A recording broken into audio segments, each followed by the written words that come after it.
Bwana Yesu asifiwe rafiki yangu, karibu tena siku nyingine tupate kusoma neno la Mungu kutoka katika kitabu cha Timotheo wa kwanza sura ya 6 mstari wa kwanza hadi wa 21. Neno la Mungu linasema, wowote walio chini ya kongwa hali ya utumwa na wawahesabie bwana zao kuwa wamestahili heshima yote. Jina la Mungu lisitukanwe wala mafundisho yetu.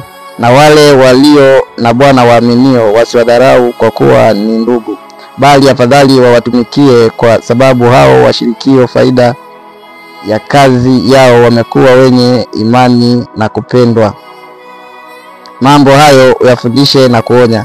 Mtu awaye yote akifundisha elimu nyingine wala hayakubali maneno yenye uzima ya Bwana wetu Yesu Kristo, wala mafundisho yapatanayo na utauwa, amejivuna wala hafahamu neno lolote, bali ana wazimu wa kuwazia habari za maswali na mashindano ya maneno, ambayo katika hayo hutoka husuda na ugomvi na matukano na shuku mbaya na majadiliano, na watu walioharibika akili zao, walioikosa kweli, huku wakidhani ya kuwa utauwa ni njia ya kupata faida.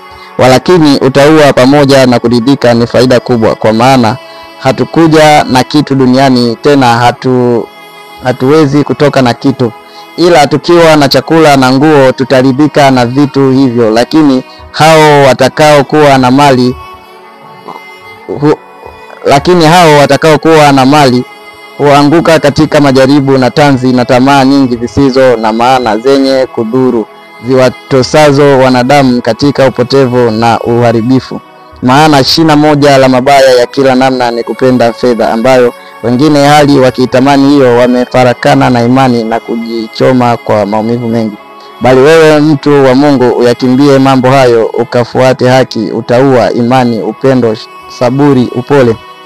Piga vita vile vizuri vya imani, shika uzima ule wa milele ulioitiwa, ukaungame maungamo mazuri mbele ya mashahidi wengi, na kuagiza mbele za Mungu anayevihifadhi hai vitu vyote, na mbele za Kristo Yesu aliyeyaungama maungamo mazuri yale mbele ya Pontio Pilato, kwamba uilinde amri hii pasipo mawaa, pasipo lawama, hata kufunuliwa kwake Bwana wetu Yesu Kristo, ambako yeye kwa majira yake atakudhihirisha, yeye aliyehimidiwa, mwenye uweza peke yake, mfalme wa wafalme, Bwana wa mabwana, ambaye yeye peke yake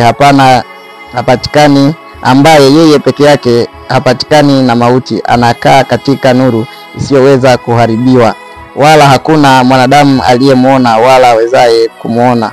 Heshima na uweza una yeye hata milele. Amina. Walio matajiri wa ulimwengu wa sasa waagize wasijivune wala wasiutumainie utajiri usio yakini, bali wamtumaini Mungu atupaye vitu vyote kwa wingi, ili tuvitumie kwa furaha. Watende mema, wawe matajiri wa kutenda mema, wawe tayari kutoa mali zao, washirikiane na wengine kwa moyo, huku wakijiwekea akiba iwe msingi mzuri kwa wakati ujao, ili wapate uzima ulio kweli kweli.